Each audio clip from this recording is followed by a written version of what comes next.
नमस्कार, आप देख रहे हैं न्यूज चक्र। मैं अभिसार शर्मा और चर्चा राहुल गांधी की बढ़ती लोकप्रियता की। दोस्तों, मैं आपको बतलाना चाहता हूं, रविवार को दो चीजें हुई। पहली चीज जिस पर आपको गौर करना पड़ेगा, पत्रकार अजेंद्र उर्मिला त्रिपाठी ने अपनी तरफ से एक आंकड़ा पेश किया है जो आप अपने स्क्रीन पर देख रहे हैं। यह आंकड़ा यह बता रहा है कि चाहे गूगल हो चाहे यूट्यूब हो, राहुल गांधी की लोकप्रियता प्रधानमंत्री नरेंद्र मोदी के मुकाबले बहुत ज्यादा है। यानी कि गूगल में और यूट्यूब में लोग राहुल गांधी को ज्यादा सर्च कर रहे हैं बनिस्पत प्रधानमंत्री नरेंद्र मोदी। इसका अर्थ क्या हुआ दोस्तों? टेलीविजन में जो टीआरपी होती है उसमें धांधली की जा सकती है, मगर गूगल यूट्यूब सामने दिखाई देता है। यूट्यूब में आपको कितने लोगों ने देखा वो सामने दिखाई देता है। इसमें यह पता चल रहा है कि राहुल गांधी की लोकप्रियता प्रधानमंत्री नरेंद्र मोदी के मुकाबले में बहुत ज्यादा है। मगर रविवार को एक और चीज हुई है दोस्तों। क्या आप जानते हैं कि प्रधानमंत्री के ट्विटर पर 100 मिलियन फॉलोअर्स हो गए हैं और प्रधानमंत्री ने अपने समर्थकों को इसका धन्यवाद दिया। काश प्रधानमंत्री, अब जबकि आपके 100 मिलियन फॉलोअर्स हो गए, यानी 10 करोड़ फॉलोअर्स हो गए हैं, मैं उम्मीद करता हूं कि बलात्कार की धमकी देने वाले, गाली गलौज करने वाले ट्रोल्स को आप अनफॉलो कर देंगे, जिसकी मांग मैं पिछले 8-9 सालों से कर रहा हूं। तो दो खबरें थी। एक तरफ प्रधानमंत्री जिनके 100 मिलियन फॉलोअर्स ट्विटर यानी एक्स पर हो गए हैं, मगर दूसरी तरफ गूगल और यूट्यूब पर लगातार बढ़ती राहुल गांधी की लोकप्रियता। और मैं आपको बतलाना चाहूंगा दोस्तों, उत्तर प्रदेश में जब लोकसभा के चुनाव हुए थे, जिसमें गठबंधन को, इंडिया गठबंधन को 43 सीटें मिली थीं, चुनावों की ठीक बाद उत्तर प्रदेश में एक पोल किया था सीएसडीएस ने, और उसमें कुछ चौंकाने वाली बातें सामने आई थी। चौंकाने वाली बात क्या थी दोस्तों? कि उत्तर प्रदेश के अंदर प्रधानमंत्री पद के लिए राहुल गांधी प्रधानमंत्री से ऊपर हैं। यह अपने आप में बहुत ही शॉकिंग बात है, क्योंकि माना जा रहा था कि उत्तर प्रदेश में प्रधानमंत्री नरेंद्र मोदी का कोई जवाब नहीं है, मगर अब उत्तर प्रदेश से पता चल रहा है कि प्रधानमंत्री के मुकाबले राहुल गांधी की लोकप्रियता ज्यादा है, और यह कोई और नहीं बल्कि सीएसडीएस कह रहा था। क्या यह प्रधानमंत्री नरेंद्र मोदी के लिए खतरे की घंटी है?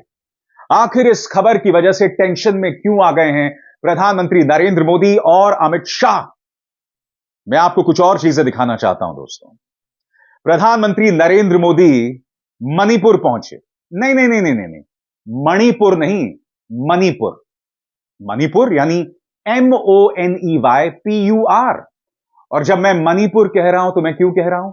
प्रधानमंत्री पहुंचे मुकेश अंबानी के बेटे अनंत अंबानी की शादी में।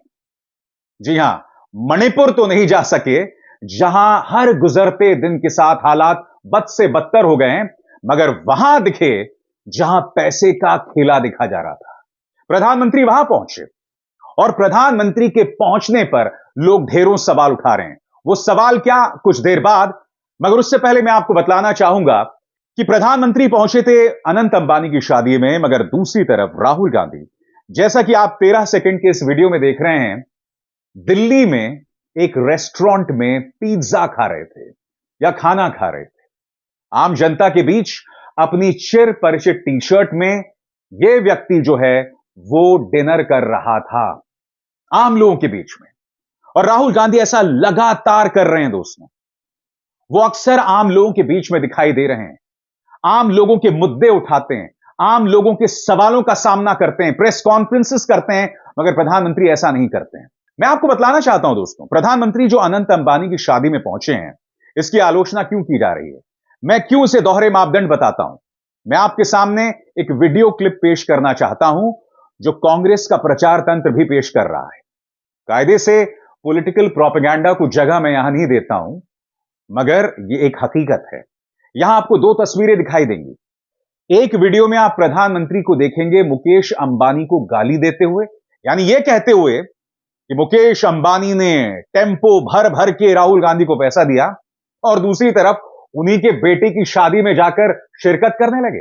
देखिए जरा ये शाहजादे घोषित करें कि इस चुनाव में ये अंबानी अडानी से कितना माल उठाया है, काले धन के कितने बोरे भर करके रुपये मारे हैं, क्या टेम्पो भर करके नोटे। तो बताइए दोस्तों, ये दोहरे मापदंड नहीं है तो क्या है? लोग यही सवाल उठा रहे हैं। इसी तरह की घटनाओं की वजह से राहुल गांधी की लोकप्रियता प्रधानमंत्री से बढ़ती जा रही है। और बात यहां नहीं रुकती। आपके स्क्रीन पर आप देख सकते हैं स्वामी अविमुक्तेश्वरानंद, जो कि शंकराचार्य हैं, उनसे प्रधानमंत्री आशीर्वाद ले रहे हैं उनके पांव पड़ के।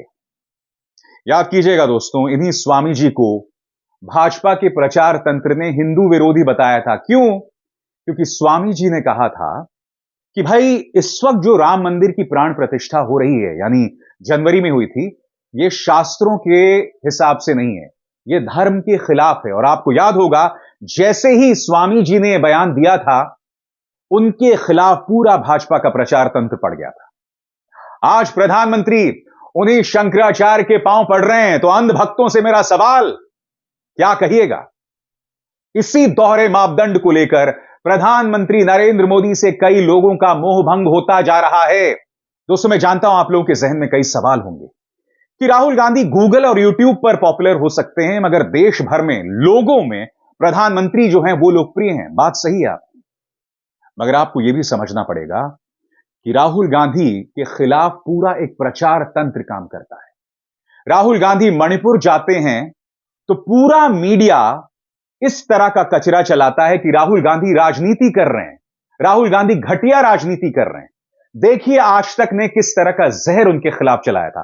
कहने का अर्थ, राहुल गांधी नेता विपक्ष हैं, मगर मीडिया उन्हें नेता विपक्ष मानने को तैयार नहीं है। वो जो भी काम करते हैं उन्हें खलनायक के तौर पर पेश किया जाता है, उन्हें पप्पू के तौर पर पेश किया जाता है। यह चुनौती है राहुल गांधी के सामने। और प्रधानमंत्री जो भी करते हैं उसे मास्टर स्ट्रोक बताया जाता है। यह चुनौती है राहुल गांधी के सामने।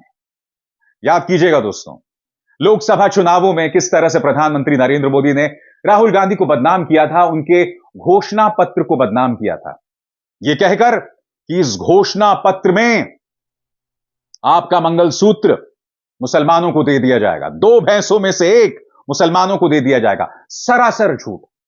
प्रधानमंत्री को किसी ने कटघरे में खड़ा नहीं किया, किसी चुनाव आयोग ने उन पर कोई एक्शन नहीं लिया।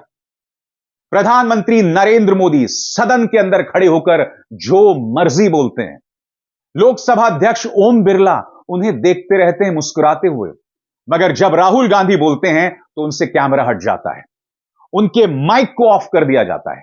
राहुल गांधी के सामने यह बड़ी चुनौती है दोस्तों।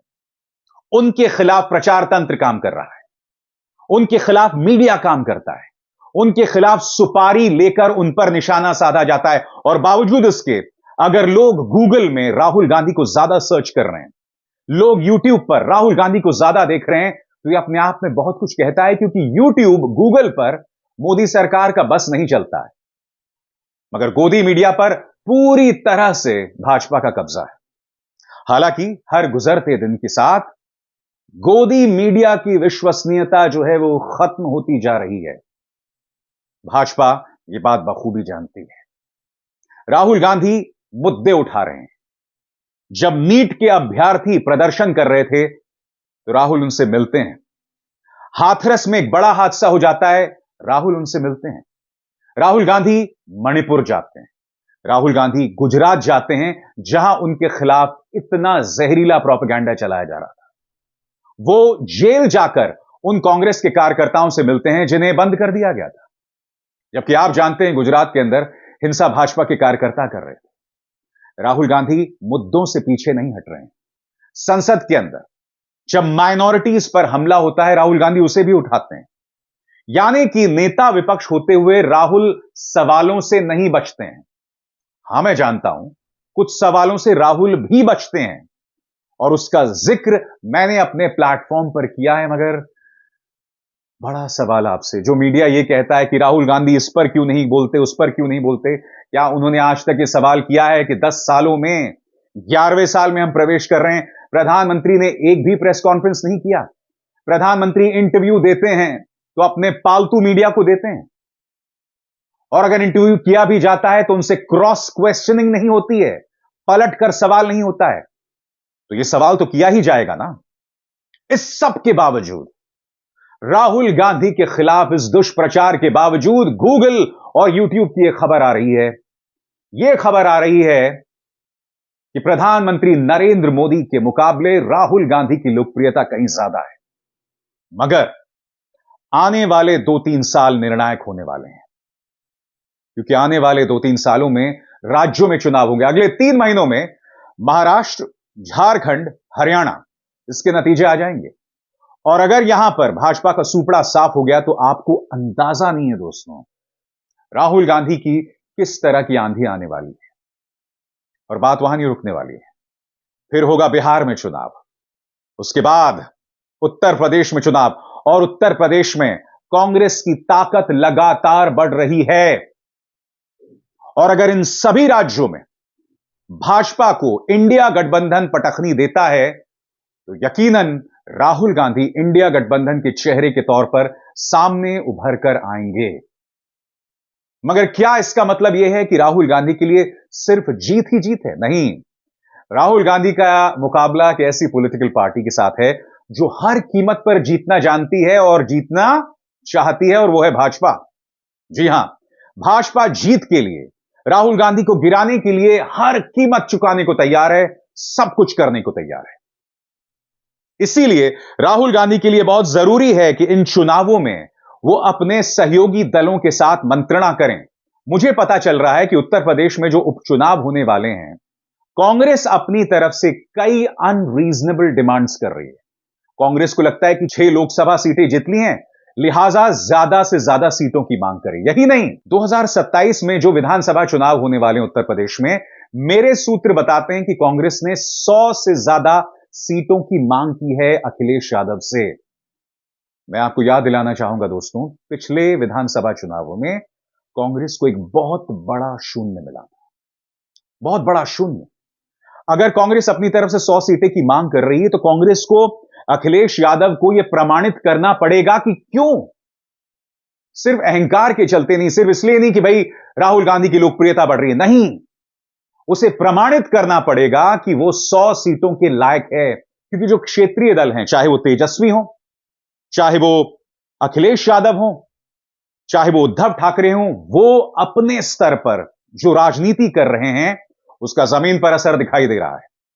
इसीलिए राहुल गांधी, यह कहा जाए कांग्रेस को थोड़ा झुकना पड़ेगा, अहंकार को खत्म करना पड़ेगा। और बहुत जरूरी हो जाता है कि राहुल गांधी सहयोगी दलों के साथ, क्षेत्रीय दलों के साथ मंत्रणाएं करें। उन्हें पश्चिम बंगाल में ममता बनर्जी से भी संवाद करना चाहिए, वरना हर गुजरते दिन के साथ पश्चिम बंगाल में कांग्रेस का खात्मा हो रहा है। बहुत जरूरी हो जाता है कि वो संवाद करें, बहुत जरूरी हो जाता है कि वो पार्टी के अंदर संवाद करें अगर वो चाहते हैं कि ये लोकप्रियता और आगे बढ़े। बहुत जरूरी हो जाता है कि वो छत्तीसगढ़ के अंदर, मध्य प्रदेश के अंदर जो संकट है उसे संबोधित करें। मध्य प्रदेश के अंदर दिग्विजय और कमलनाथ जैसे लोगों को बाहर का रास्ता दिखलाएं, नए खून को जगा दें। बहुत जरूरी हो जाता है कि मध्य प्रदेश के अंदर जो गैंग वॉर चल रहा है इस वक्त कांग्रेस के अंदर, उसे संबोधित किया जाए। अगर राहुल ये सब करेंगे तभी वो अपनी लोकप्रियता के साथ और कांग्रेस के साथ इंसाफ कर पाएंगे। वरना प्रधानमंत्री नरेंद्र मोदी और अमित शाह का जो राजनीतिक दिमाग है, वो जिस तरह की खुराफात करना जानता है, राहुल गांधी वहां पहुंच भी नहीं सकते हैं। इसीलिए उन्हें बहुत सोच समझकर काम करना पड़ेगा। न्यूज चक्र में बस इतना ही। अभिसार शर्मा को दीजिए इजाजत। नमस्कार। स्वतंत्र और आजाद पत्रकारिता का समर्थन कीजिए, सच में मेरा साथी बनिए। बहुत आसान है दोस्तों, इस ज्वाइन बटन को दबाइए और आपके सामने आएंगे ये 3 विकल्प, इनमें से एक चुनिए और सच के इस सफर में मेरा साथी बनिए।